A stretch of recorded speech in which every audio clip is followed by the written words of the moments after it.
Hello YouTube, welcome to my video. So today we will record the day 4 of our Self-Vod review on Sojourn. Current topic is risk management, or rather play as boring as you can and get away with it.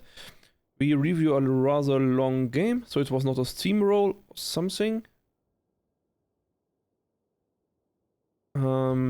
So this game is a little bit different because we actually played with someone else. So we played duo. And what does duo do? Well, it makes you talk to other people. And what does talk to other people mean? It means you're not focused as much. It means you're autopiloting a lot. And while autopiloting itself is a bad state for training, it's kind of interesting to record yourself while autopiloting, because that really shows which mistakes you do if you do not think about anything in the game. So it really shows which things in the game are not ingrained strong enough into your brain, I would say. So here we are at the start of the game. I'm playing together with the machine, the Pharaoh on the top left.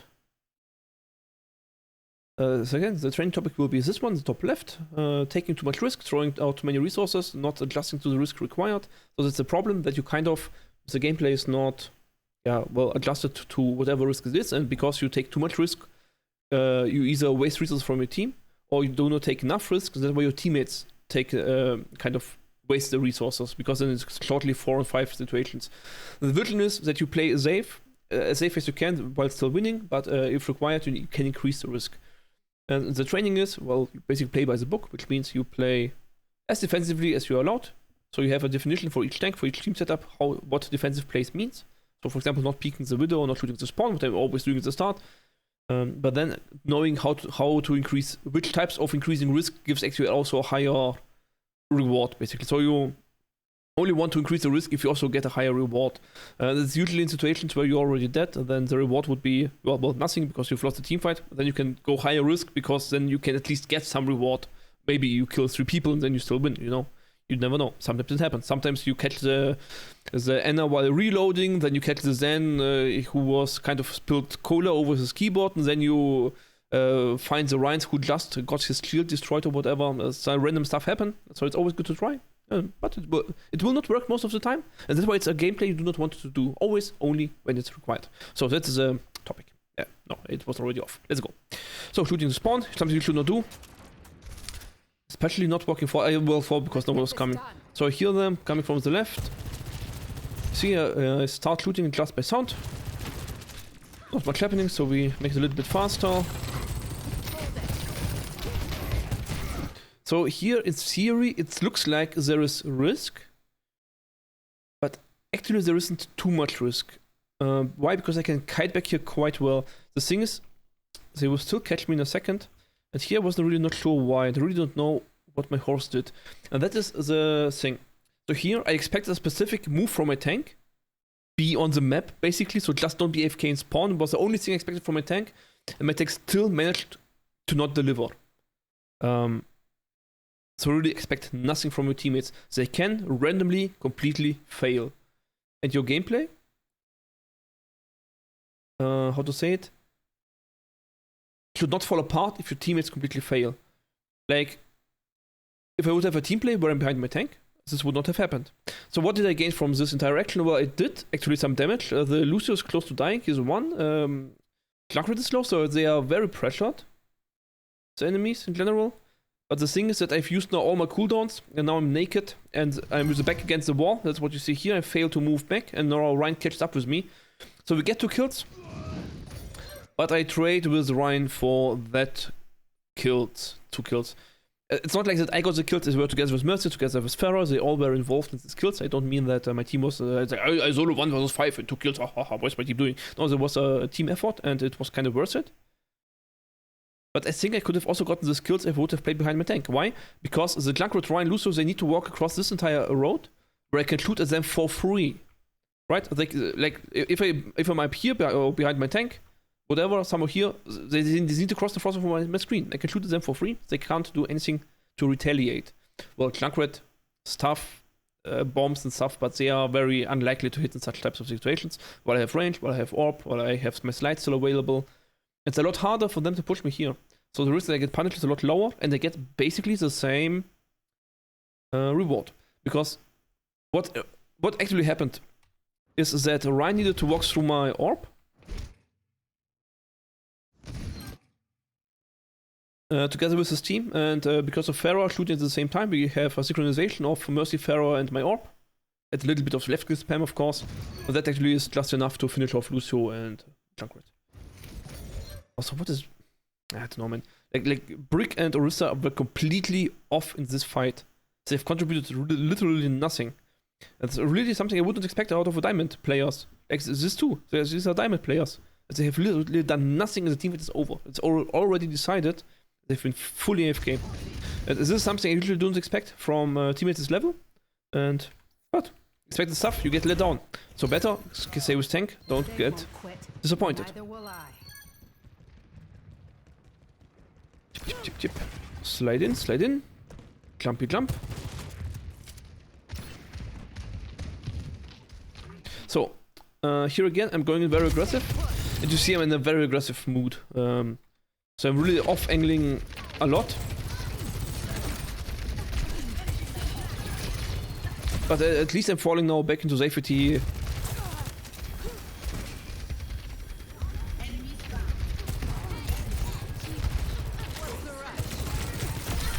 have no idea how I got the kill on the Echo. She was kinda in a straight line. I think she was stunned from Rister's spear still, but it was a very long stun.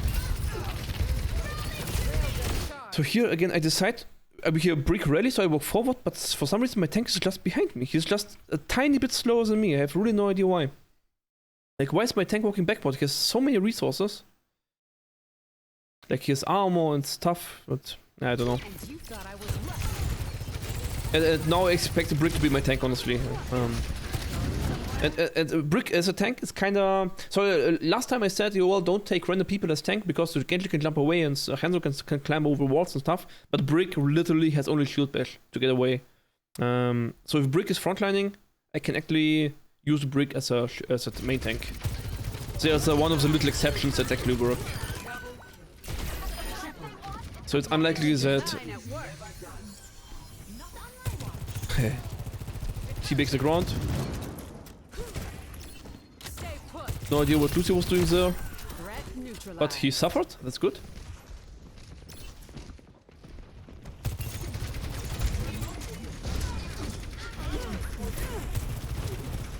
They're going here again very aggressive, but because I didn't think that they could catch me. The thing is this type of risk necessary? Not really. But don't forget, we are in an upper hand situation, so we are 5-4 right now. So it's kind of hard and unlikely for enemies to punish me here. It is in a space that where Pharah can contribute. And it is a corner that Orisa and Brick could hold. So my team could do a lot of things. The thing is that again it relies on the team is doing stuff. And as you see, they do not. And mostly because they are busy with Echo. Yeah, as Orisa, this is of course a waste of time because you will not get the Echo. But I failed my 1-on-1, so my reward was not there. I will actually get the 1-on-1, but then I get grilled by Echo. So I win the 1-on-1, but then still get punished for it later. So it was not a hard throw. It was just a little bit higher risk for a little bit higher reward, I would say. Because the alternative would be that I'm behind my team, they don't get a kill, I just get pressure. But now I get a kill directly, but I also pay with my life for it. So it's kind of traded out, luckily for me. The bad thing about this trading out stuff is now you lose control. Because whatever happens now is without me, so I have literally no contribution in whatever happens in this teamfight. So if I want to carry this, I cannot afford such things, because now I cannot carry it, I'm dead.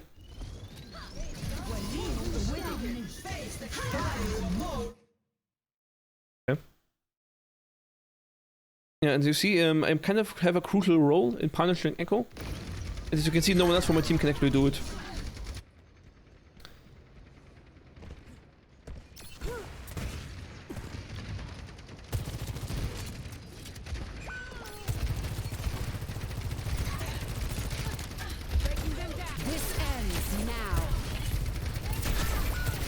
So here I go for a clutch play ult, because I think we lose this team fight. And I kinda... Yeah, I could save my ult for the next fight, but this next fight is so far away, because the first enemy is... So we lose this team fight, and the enemy is captured, and they need to drive to the door, and then they drive around the corner, but nothing usually happens, and we just sit on high ground, and only then I'm able to re-ult again. And then I would keep my ult for just a long time that I think it's worth it to use the risk here. And the thing is, if I use my ult, I'm actually allowed to take more risks, so I could actually go for the Ana instead of the Lucio, because easier to hit, because scope. I could go for Ashe, again, scope. So easy to hit targets, and you see I totally failed this Lucio. And now I'm kind of too much into the hype mode, like I don't need to dodge that much. Kinda totally failed my aim here. I kinda would like to review my aim, but it's not the current topic, so I kind of will not do it, I think.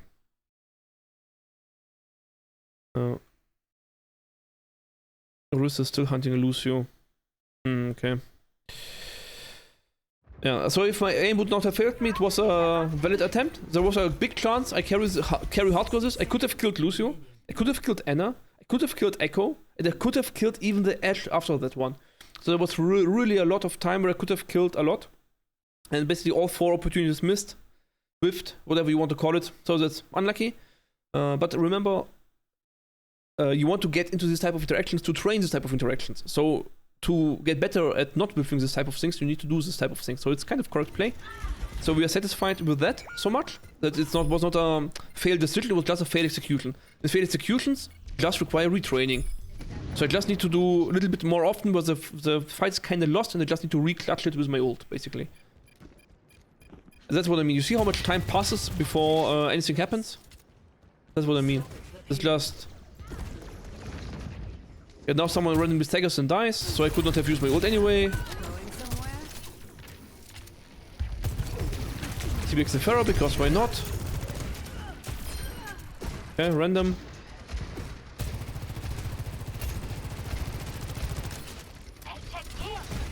So here's now, this is now a little bit confusing. Where's my tank? AFK, where's my brick? Dying.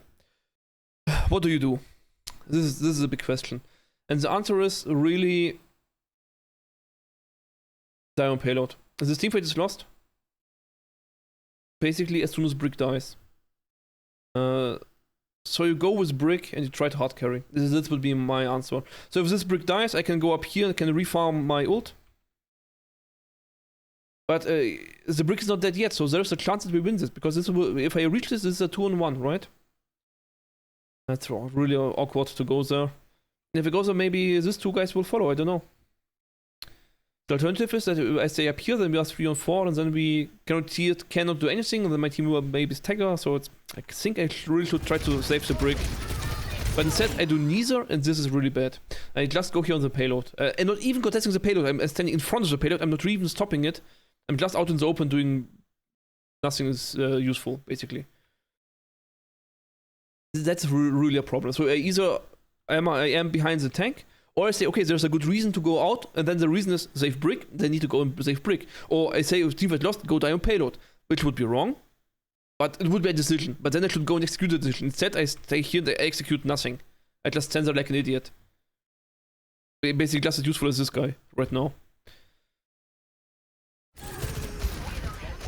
Kind of would like to reach Brick's ult to get value out of it. And this here, I think I should not shoot the tank anymore because there are other targets. I'm kind of tunnel visioning on the Orisa a little bit. But that's of course a different problem, this tunnel visioning.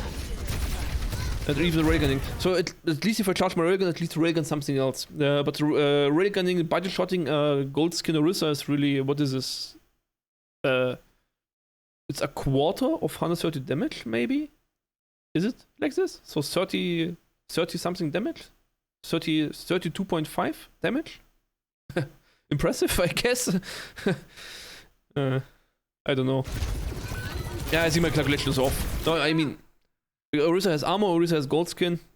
Body shot does 130 damage. I don't know. I know armor is not half damage, armor is only reduced damage by 30%, so it's my calculation is off. So maybe it's 50 damage, I don't know. Maybe it's 60, maybe 70, it doesn't matter. Like, does this 50 damage on a 500 HP target really matter with so many cooldowns? I don't think so. But imagine headshotting a squishy. Then he goes from 200 HP to 5. Or to 10. Don't know. Is it sounded good? Yeah, sounds good. So this is a bad habit that just because I'm behind my tank doesn't mean I need to shoot the enemy tank. It means I can still pressure different things. The pressuring on Orisa is really no pressure at all. Orisa is very, very strong at dealing with pressure. Orisa gets a problem if she doesn't get pressure, because her teams get pressure, and then she needs to do stuff to actually get the pressure and back, and that's a lot more difficult for Orisa. Again, kind of scuffed position. I'm not with my tank, I'm focus firing with my team. I'm not doing stuff myself either. I'm tunnel vigiling, not looking at... Okay, I'm shooting at the Ashe at least a little bit. Zone her out. Fire on payload, at least try, that's fine. And then we die, okay. Great. And by the way, I've switched to Soldier, but the same rules apply, basically. Yeah, not strictly. Soldier, I don't know. So, the difference between Soldier and Soldier a little bit. It's there's always a debate, oh, who's strong and whatever. So, Soldier is reversed timing from Soldier. Soldier needs to charge shots and then a railgun to finish. What does it mean? That before Sojourn is relevant to a fight, she needs to give away her position. She cannot sneaky kill something.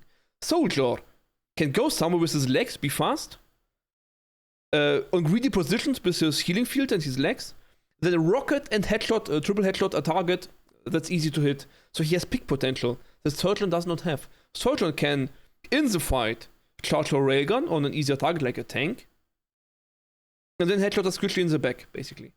Or go in with her orb. But it's kind of needs a preparation stage that Soldier doesn't have. Soldier has a little bit of drop off after healing biotic field is used, after rocket is used, after everyone knows where he is. He kind of has a kind of like a drop. He's kind of is okay in dueling, but he's not over the top dueler like Genji or Tracer or Kreese. They are over the top duelers. Soldier is really not. But he has this initial pick potential, so he can actually go on off angle, go for a pick, and then go back to continuous damage with his team. And he can do this switch. Well, Sojourn does the other way around. She goes in with her team, does continuous pressure on the main target of the team, but then can select, okay, now I have my op, now I have my railgun, now I can have my slide, I go and execute someone. And it's reversed, the timing's reversed between these two. And that's why I kinda not necessarily want to start teamfights behind my tank. I maybe want to start on an off angle. And also what you see my Sojourn play is often because I play things like Soldier or Ashe or whatever, where I have sneaky kill potential on targets that do not, where the targets are not aware of my existence. So like this, I'm spamming now like I would with Sojourn, but what do these shots do? Did I achieve anything with these shots? No. I could have used the time with shooting, just with my legs running up, here for example, and jump up here and then rocket and execute this Anna or the Echo. Because why? The Echo looks at this direction. She's not, I'm not on her screen. Yeah, I would barely be on her screen right now, but maybe she wouldn't see me. And this is a spot with good cover and so on. And so this type of execution is a lot more worse on Soldier than it is on Sojourn. So this switch from Sojourn to Soldier, they're kind of similar, but also not at the same time. And this is now a bad habit, because now I am doing Sojourn gameplay on Soldier, which is trash. Tragic trash! Pandemonious pluff!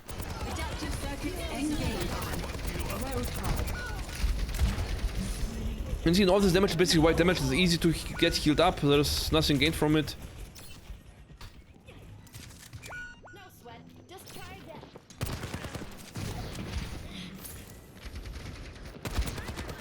And so one thing that I need to remember is if I switch characters, I need to switch playstyle. And the thing is, if you're... that's a general tip, by the way, chat.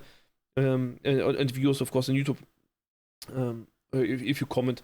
If you have a specific enemy pressuring you, for example, you're playing Ashe, and you get jumped on by the Winston, you will have gold teammates that tell you, oh, just switch to Reaper, switch to Bastion, switch to McCree, switch to Mei, whatever.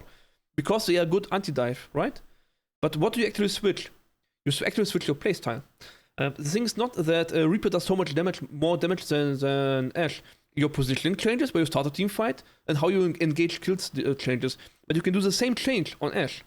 You can change the distance to your team. You can change how narrow you place your angles you fight. Like if you get pressured a lot, you fight narrow angles. If you want to pressure a lot, you play broad angles. Like if they have Junkrat Kree, you have better range, you can pressure them more than they can pressure you, or even Junkrat Genji even. And you see them both, then they are not flanking.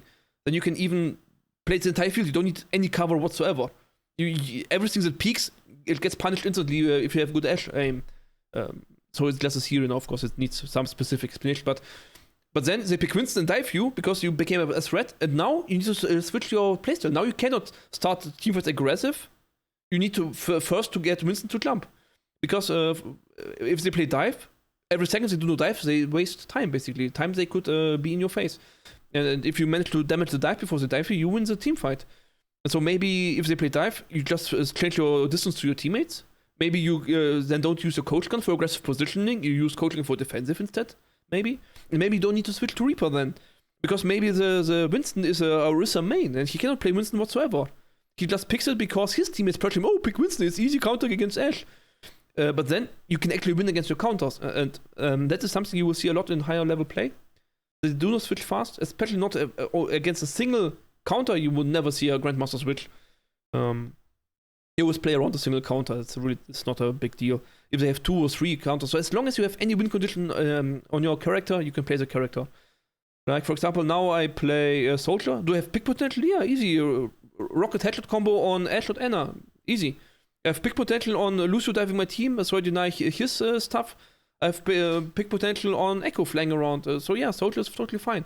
I need to change my playstyle with Soldier, because right now I was shooting Bob, I was shooting Orisa, and that is not the win condition on Soldier. I do not do enough damage on Orisa to pressure them, right?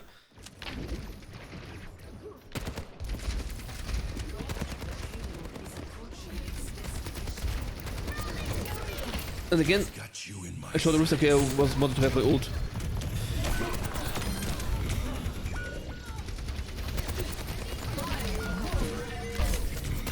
So flying ice block from right to left. Awesome. Okay. Team kill. Yeah.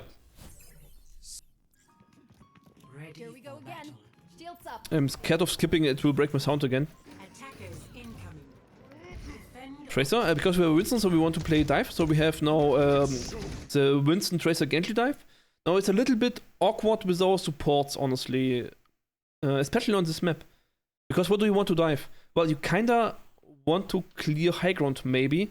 Because if you dive here, so how do you dive this? And the thing is, you don't.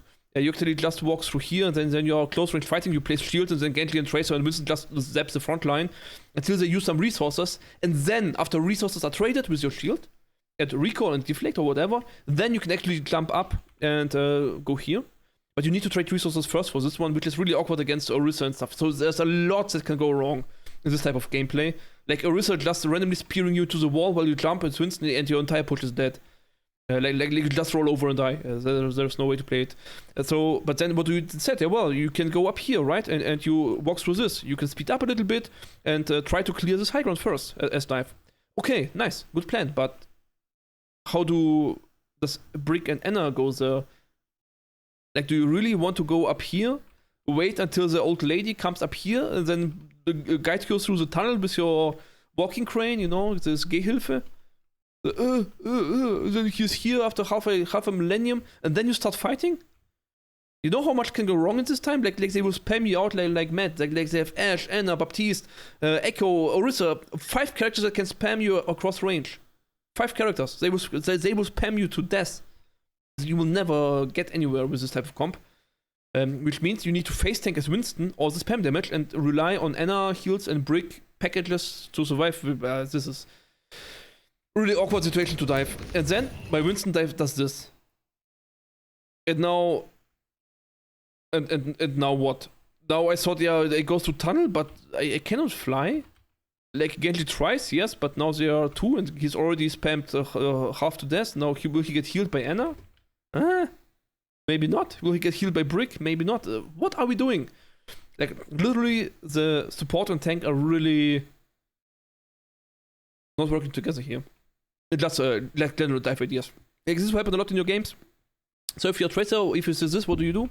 Well, you triple blink in and try to kill Fruity. Either you have good enough mechanics to do it or not.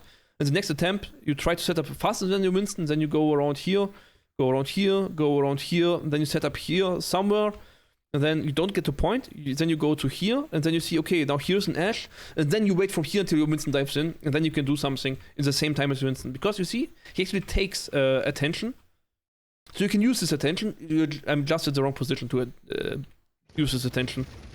Because now I'm not there yet. I try to go in and do something, but Machine's already dead, Winston's already low, resources are already spent. So this fight's already lost. So there's literally nothing I can do here. Especially not with this type of mechanics, like I was shooting at her leg.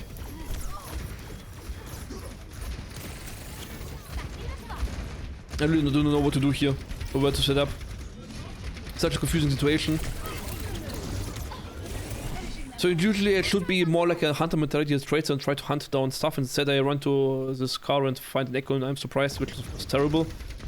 But again, this is not really interesting for me, since I want to train my risk management mostly.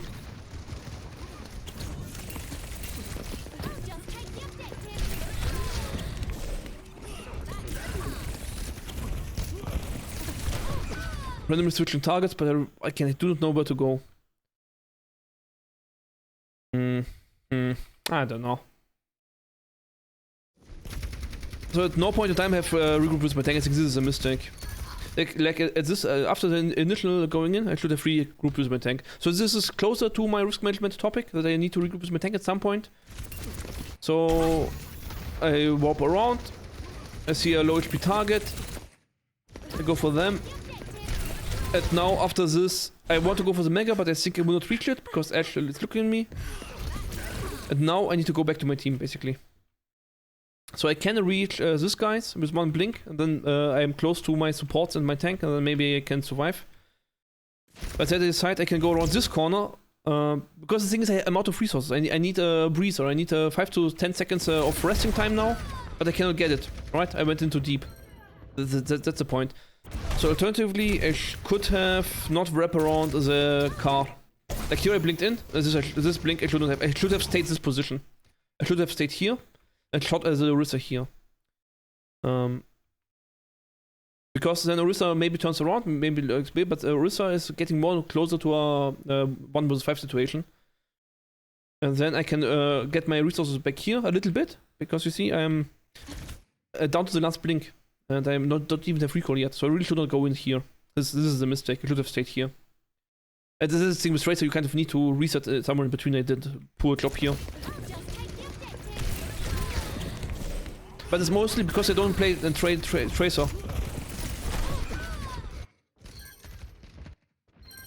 Switch back to Sojourn.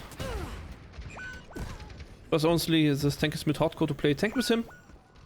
And let's check my time. Oh, we've already reviewed quite a long time. So I think that is enough for the review for now. So what did we learn? So the one thing is, if I switch characters, I need to switch playstyles, or even play playstyles purely. So with my risk management, I accepted, okay, I cannot play behind my tank and wait for them to engage and stuff. This does not happen, so I need to find angles on my own, and maybe Soldier is better than Sojourn on this one because of the pick potential, but then I need to play it. Like, I switched the character for the idea, but I did not play the idea. So like, this was the first big mistake I saw. The second thing, I tried to play it greedy a few times without reorganizing with my tank, because I expected him to do something somewhere on the map. This kind of didn't work. But it's a kind of a weak replay for this type of scenario, I think. So one thing I really need to do is respect Rhines more. Like, they really tend to get into my face and catch up with me. So at some point I need to not run back to cover, but really run to my tank and get behind my tank at some point. And I think this is the second big thing I want to train, that I get behind my tank at some point. That if I go and do risky stuff, but then I survive and I want to reset, I really reset behind my tank and not just randomly somewhere on the map. So usually I go to the mega house pack or behind cover or the general area, but I need to go behind my tank. So if enemies follow me, they get punished by my team, or have the chance to get punished by my team. The chance is higher that they do not get a kill on me for free, but they actually have to pay for it to get to me after I'm out of resources. And I think that might be the big topic for today. So get back to your team and regroup. Okay. So, yeah. So, thank you very much for watching. Hope you enjoyed the show. Feel free to share, like, subscribe, whatever you want. Remember, I'm streaming live on Twitch. Always check out my channel. If you have further questions, feel free to ask. Love you. See you next time. Bye-bye.